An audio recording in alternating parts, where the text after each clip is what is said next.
lagi, cuma bilang Yesus. Waktu air matamu jatuh, itu membersihkan hati. Waktu air matamu jatuh, itu membuang semua kotoran yang ada dalam pikiran. Waktu kita jatuh air mata, kita kenal siapa Tuhan kita. Mungkin waktu kita duduk di bawah kaki Tuhan kita, masalah nggak langsung selesai. Tapi dalam kitab Daniel pasal waktu Sadrak Mesak dan Abednego dihadapkan, waktu dia duduk diam di kaki Tuhan, ketika dia keluar dari masalah, menghadapi masalah, Tuhan nyatakan kemuliaan. Jadi salah satu proses untuk kita bisa membangun hubungan dengan Tuhan, yaitu berdoa. Berdoa. Buat anak-anak muda, belajar bangun berdoa saat teduh. Menyanyikan 2 lagu saja satu hari. Sebelum beraktivitas, 2-3 lagu, baca Alkitab 1-2 pasal. Berapa menit sih itu habis? Kalau nyanyi 2 lagu 10 menit, betul ya? Baru terus kalau baca Alkitab 1 pasal 5 menit juga, berarti habis cuma 15 menit. Tuhan kasih kita 24 jam. Masa 15 menit kita nggak bisa kasih.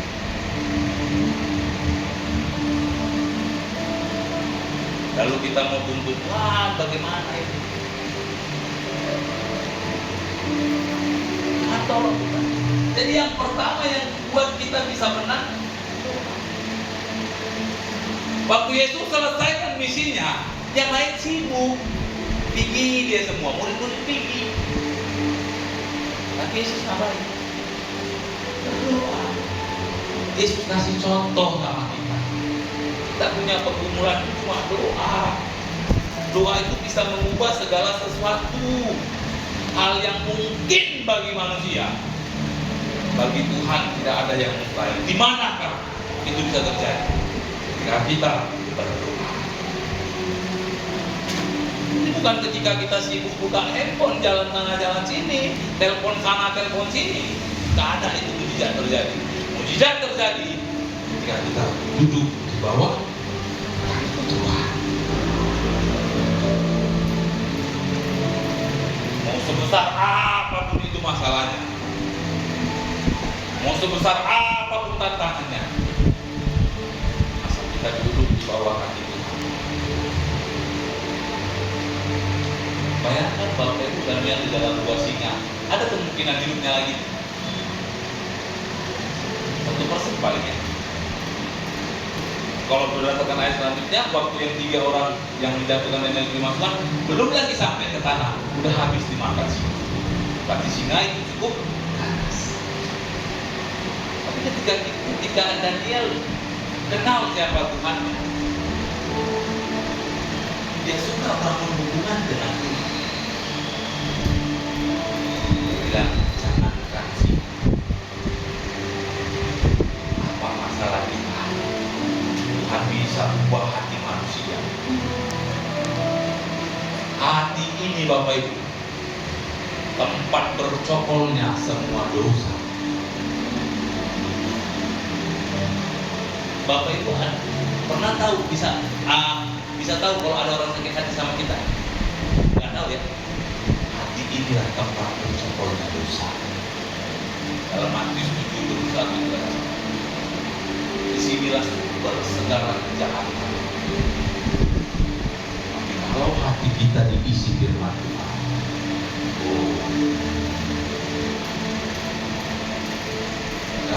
makanya dikatakan dalam Amsal 4, dari hatilah terpancar kehidupan.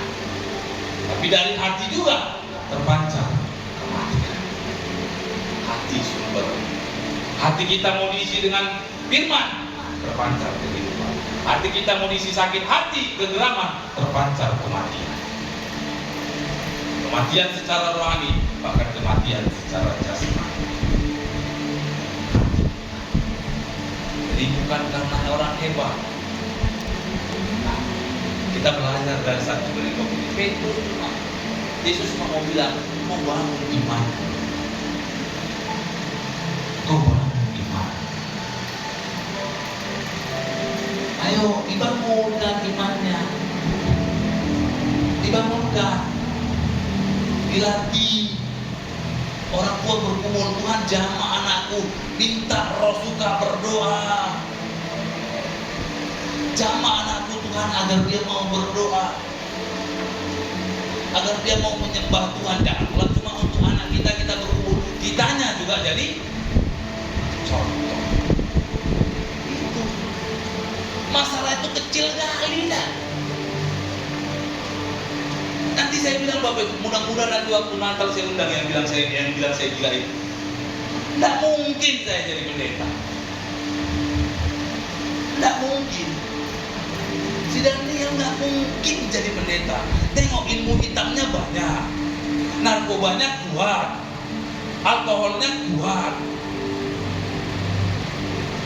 pergaulan bebas, tiap malam di diskotik. Mau bilang jadi pendeta? Nggak mungkin. Gila aja dari yang dulu baru jadi pendeta. Ya, hari ini saya mau bilang, ketika Tuhan berkehendak dan berkata, jadilah Tuhan. Nggak bisa. Mau udah tangkapnya sama kayak Yunus bilang, mau lari-lari kemana kita? Mau lari-lari kemana kita? Biarkan. Kalau memang harus mengalami satu titik terendah dalam hidupnya untuk mengingatkan dia sadar, bersukacita daripada binasa selamanya. Bersukacita. Karena waktu itu momennya. Saya ingat almarhum bapak saya sebelum dipanggil Tuhan, datang Tuhan jantung dulu, udah mau mati dulu. Baru dibilang, oh iya aku ikut. Nyerah aku kali itu. Apakah Tuhan tidak kasih dia kesempatan? Kasih. Tidak usah takut Bapak Ibu. Yang satu yang kita berhubungan, jangan sampai dia tidak mendapat kesempatan. Itu yang terpenting. Mau misalnya nanti diizinkan Tuhan, udah hancur semua baru dipanggil Tuhan, tidak apa-apa, kecil kali membalikan itu semua. Yang penting,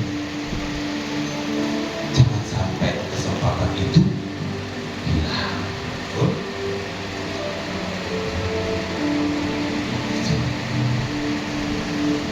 Tuhan tolong kita semua.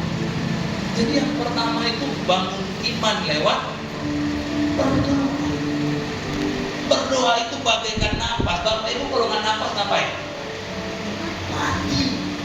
Begitu juga dengan rohani kita. Rohani kita nggak dikasih penyembahan, mati. Jiwa kita nggak dikasih penyembahan, stres. Orang stres itu kenapa? Jiwanya stres. Bukan hanya di pinggir-pinggir jalan itu, orang sehat pun bisa stres. Kenapa? Karena pikirannya tak sanggup dia menerima beban masalah. Karena diandalkannya kekuatannya. Yesus ajarkan, aku berdoa. Yesus naik ke atas bukit untuk berdoa seorang. Yesus bilang, Yesus kasih contoh kepada murid-muridnya, aku berdoa juga. Sebagai manusia, Yesus mau kasih contoh, kekuatan manusia terbatas. Tapi kita punya kekuatan yang lebih besar, yaitu Tuhan kita, Yesus Kristus. Yang mau diingatkan Tuhan, manusia mah terbatas. Mau jenderal di kita, dia terbatas. Dia terbatas. Apalagi kalau kita nggak punya daging. Saya ditanya, siapa dagingmu? Cuma satu, Tuhan Yesus. Tolong. Itu yang terpenting. Jadi bangun dulu imannya. Bangun dulu iman kita lewat berdoa. Jadi iman dibangun bukan waktu pegang handphone, main handphone, nengok TikTok, jojo gini. Bukan itu iman dibangun. Iman dibangun waktu kita duduk di bawah kaki Tuhan. Anak-anak muda saya dorong, sebelum pergi sekolah, bangun pagi, duduk di bawah kaki Tuhan 10-15 menit. Nyanyi dua-dua lagu. Bapak, Engkau baik. Nyanyi apa saya? Nyanyi lagu itu aja 2 kali rap aja udah habis 5 menit. Nyanyi masuk lagu kedua. Sembah Kau Tuhan, ku mengangkat tanganku. Habis 10 menit.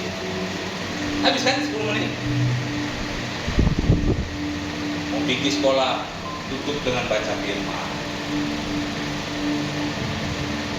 Siang baca firman, berdoa. Tuhan, aku mau sekolah.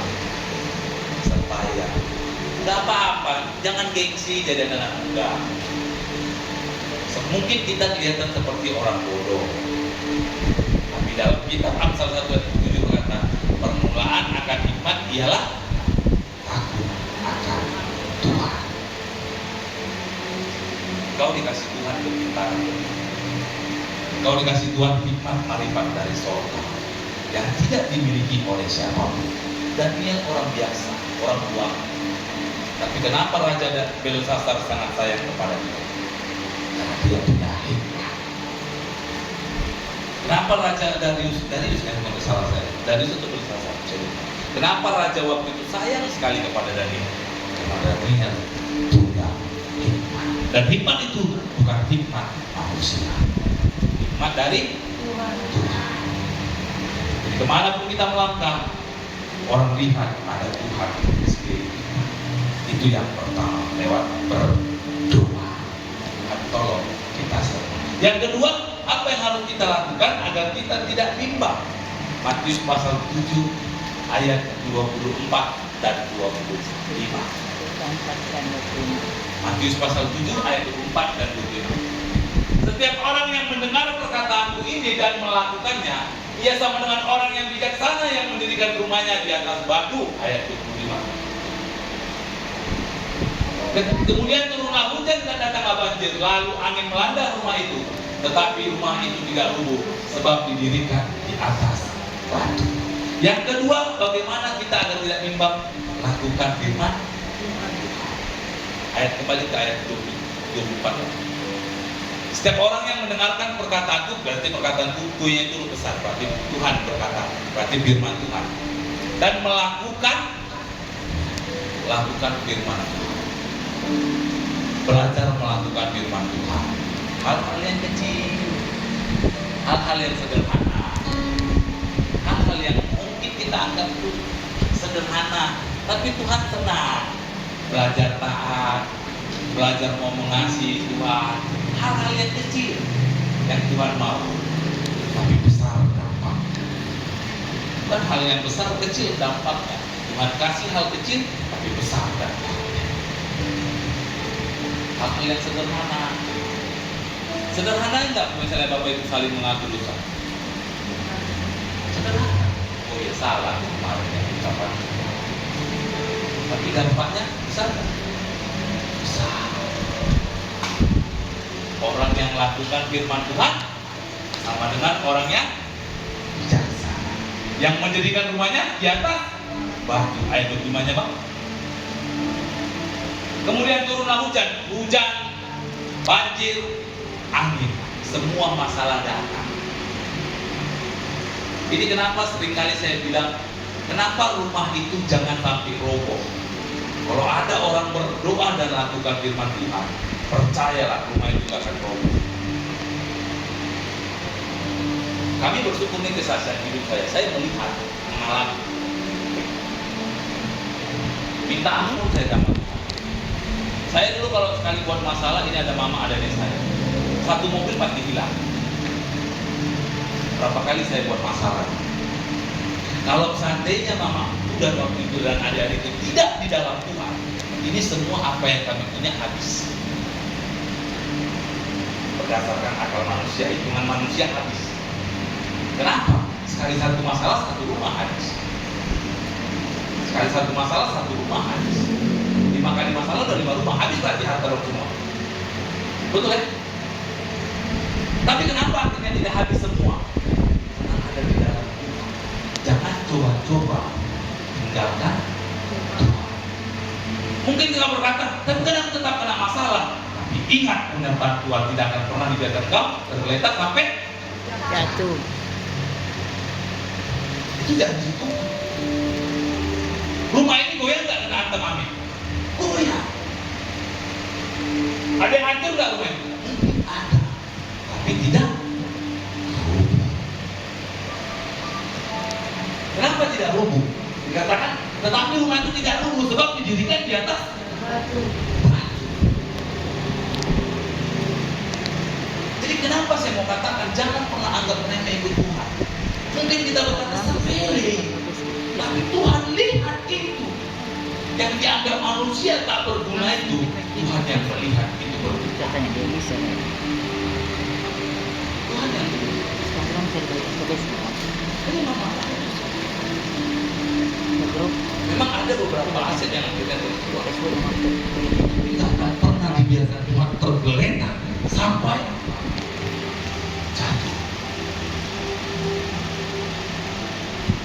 Bisa nggak itu kembali nanti 10 kali lipat? Bisa. Lalu kecil Tuhan memberkati. Kalau menurut aku bisa. Dan aku dimanapun ada bisa. Tinggal kami yang satu keluarga itu kesehatian kami. Dengan visi yang jelas, semua pasti. Kenapa? Udah tahu resepnya. Jangan tinggalkan. Masalah perkara-perkara dunia itu kecil. Kemudian datanglah hujan dan datanglah banjir dan angin. Bapak Ibu bayangkan hujan datang, masuk banjir rumah kita, angin melanda. Saya ingat dulu ada satu rumah siapa itu apa? Yang kena banjir itu? Nah, indah lah. Enggak ingat lagi. Beberapa yang bikin persembahan. Ibu Tayan. Ada satu rumahnya kena banjir. Terakhir nggak bisa lagi di tempat. Begitulah hidup kita. Kalau kita tidak lakukan firman Tuhan, nggak bisa di tempat. Rumah itu hancur nggak di tempat. Nggak ada kemuliaan, nggak ada berkat. Lihat manusia melihat kita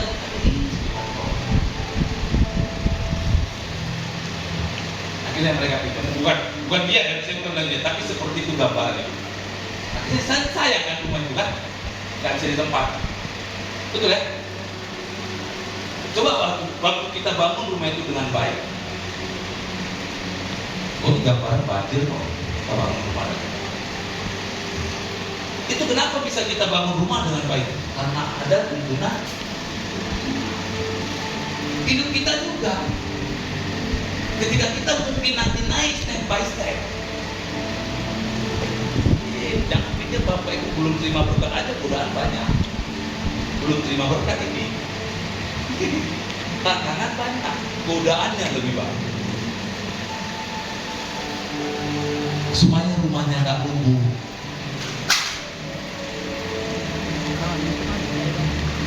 Cari Tuhan. Kau bekerja, cari Tuhan. Bukan karena kita, supaya jangan kita rubuh. Berkat ini kadang-kadang kalau tidak bisa kita kendalikan, dia seperti pedang bermata dua yang bisa menghantam kita. Daud jatuh dalam dosa bukan lagi susah, lagi diberkati, sudah jadi raja. Lagi raja dia. Orang sibuk berperang, dia sibuk di atas otot jatuh. Bukan lagi susah Daud diberkati, bukan dijawab Tuhan doanya, dia jadi raja. Ini hati-hati. Coba ayat 25-nya, 26. Tetapi setiap orang yang mendengar perkataanku ini dan tidak melakukannya, dia sama seperti orang yang bodoh. Maaf, bukan saya bilang bodoh ya. Orang yang tidak taat, dia seperti orang yang bodoh yang mendirikan rumahnya di atas pasir. Ayat 25. Kemudian turunlah hujan dan datanglah banjir. Lalu angin melanda rumah itu sehingga rubuhlah rumah itu. Dan hebatlah kerusakannya. Hidup kita kalau tidak di dalam Tuhan, mohon maaf Bapak Ibu. Daud bilang, ada satu ayat berkata begitu, kemanakah aku dapat pergi Tuhan? Menjauh di roh. Gak bisa aku lari Tuhan. Gak bisa, mau kemana aku lari Tuhan? Kalau Paulus berkata, aku seperti tawanan roh. Mau kemana aku lari? Pengen kali Paulus tuh lari dari panggilan Tuhan. Tapi dia bilang, aku tawanan roh. Daud juga bilang, pengen kali dia tinggal berdua di atas, kita menikmati hidup aja lah. Tapi akhirnya dia bilang, kemanakah aku aku dapat pergi menjauhi rohmu ya suci. Kenapa dia berkata begitu? Karena Tuhan kejar dia terus, bukan karena Tuhan tidak sayang. Karena Tuhan mengasihi dia. Karena Tuhan mengasihi Paulus. Jadi kalau hati-hati kita, jangan coba-coba diberkati anggap remeh dengan ibadah. Jadi hati-hati. Jangan coba-coba. Hancur. Setan lawan kita. Lawan setan dengan kekuatan kita. Mana mampu? Bisa Bapak Ibu lawan setan dengan kekuatan Bapak Ibu? Ambil parang, ambil golok. Bisa? Karena bisa. Nanti datang dia ke anak kita dipakai setan. Datang dia ke suami kita ini dipakai setan. Lalu bagaimana mengalahkannya? Berdoa dan taat pada firman Tuhan. Supaya jangan rusak. Hebatlah Kerusakannya. rumah itu kalau tidak ada doa, mohon maaf. Tempat sarang penyakit tinggal, tempat setan bercokol. Makanya saya dorong buat anak-anak muda juga. Jangan tunggu mama, tunggulah mama dulu berdoa, baru aku berdoa. Tidak usah. Kita berdoa. Karena kita punya hati, Tuhan mengasihi kita. Jangan kita lihat manusia. Dan Petrus tadi kenapa tenggelam dia? Ketika aku rasa tiupan angin, ketika aku lihat orang tuaku tidak mau berdoa, maka aku pun tidak berdoa. Tenggelamlah kita. Ketika kita lihat Tuhan, orang tuaku tidak berdoa, aku tak berdoa. Selesai. Tidak ada masalah itu. Makanya fokusnya harus Tuhan. tepat. Apa fokusnya? Tuhan kah? Manusia kah? Atau kita pribadi? Fokusnya dulu. Petrus tenggelam karena fokusnya salah. Tapi ketika fokus Petrus tepat, mau apapun yang terjadi aku tetap ikut Tuhan. Dia tidak akan terjadi. Satu lagu saya senang sekali. Buat anak-anak muda, jangan lihat. Mungkin kau berkata, jangan aku Pak Pendeta, jangan lihat orang tua. Paulus bilang apabila ada satu orang selamat seisi rumah, Selamatkan. jadi lewat kita, Tuhan mau panggil kita. Engkau jadi terang di rumahmu, supaya rumahmu penuh kemuliaan Tuhan. Penyembahan doa itu tahu nggak Bapak Ibu? Ada satu kisah di kitab Samuel katakan Obed Edom. Waktu tabur perjanjian diletakkan di rumah Obed Edom. Tabur perjanjian itu kemuliaan Tuhan. Kemuliaan itu didapat ketika kita berdoa dan lakukan firman Tuhan. Apa dikatakan Obed Edom? Diberkatilah keluarga Obed Edom 3 bulan lamanya. Ladangnya diberkati, anaknya diberkati. Lalu Daud lihat, enak kali Obed Edom itu. Oh, diberkati dia. Ada apa di rumahnya? Tabur perjanjian di situ. Oke, kita pindahkan tabur perjanjian. Pindahkan Daud tabur perjanjian dengan cara proses yang perintah Tuhan. Dipindahkan kembali ke rumah, ke tempat yang seharusnya. Ketika itu sudah diperintahkan Tawaf, dipindahkan apa perintah Daud? Dia cari 288 orang setiap hari.